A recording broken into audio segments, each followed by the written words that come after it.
I will try to make this really quick. Robert Dawkins, political director at Action NC. So we know that early voting starts on Thursday. We want everybody to early vote as much as possible for two reasons.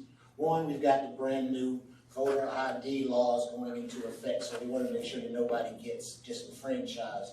And second, this primary in Charlotte is the main deal when it comes to city council. You win your seat pretty much in the primary, and after that it's over. But a few things to remember when you go this first time to vote under these new laws.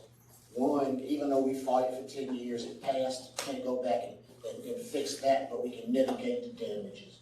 The first thing for people to remember is if you're 65 and older, you do not have to have a matching ID. All you have to have is a ID. So if you had an ID, a driver's license, any picture ID, that ID is your ID forever. So as long as you were 65 when that ID was made, it doesn't have to match your current address. It can be expired. Your grandfathered in. Just go and vote. Don't be worried. If you're under 65, then your ID cannot be expired by more than a year. So if your ID is expired for a year or under, that ID is fine. Your ID does not have to match your current address. It's used for your identification and not your proof of voting. If you are a veteran or you have a travel ID, those can be expired forever. Also, if you have any type of social service document with your picture, those can be expired forever. So again, even though we did not like the fact that it's passed, please do not let that be your excuse for not going. Second, the two things that we're more concerned with than even the photo ID piece is same-day voter registration and absentee voting.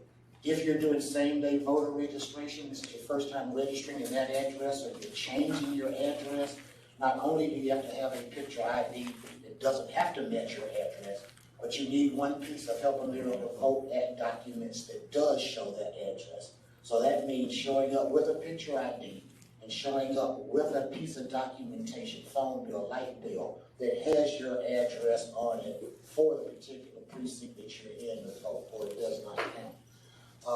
The Board of Elections will also, for your first time, send out your card. You just don't register and it counts.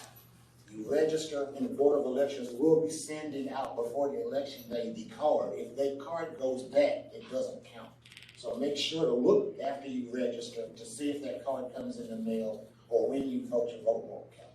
That's important. The last piece to remember, because I know we still have people that do absentee voting, there used to be a 3-day grace period after election day for your card to come in, so if the mail was late getting it to the Board of Elections, if it didn't get there by election day, if it came within 3 days, your vote counted. This time, the laws will change. If your absentee ballot does not get to the Board of Elections by 7:30 on election day, your vote will not count.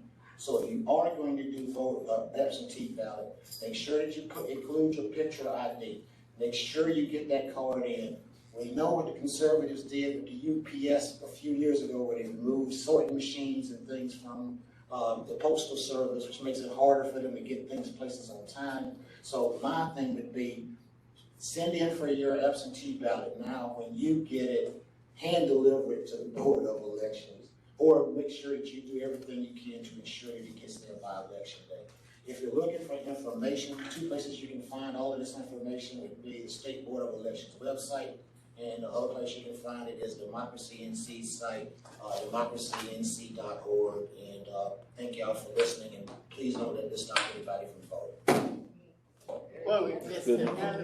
Okay, thank you so much. That was really, really important information. You can also get an ID at the Board of Elections. If you bring some ID, like proof of your residence, you can get a picture ID there free.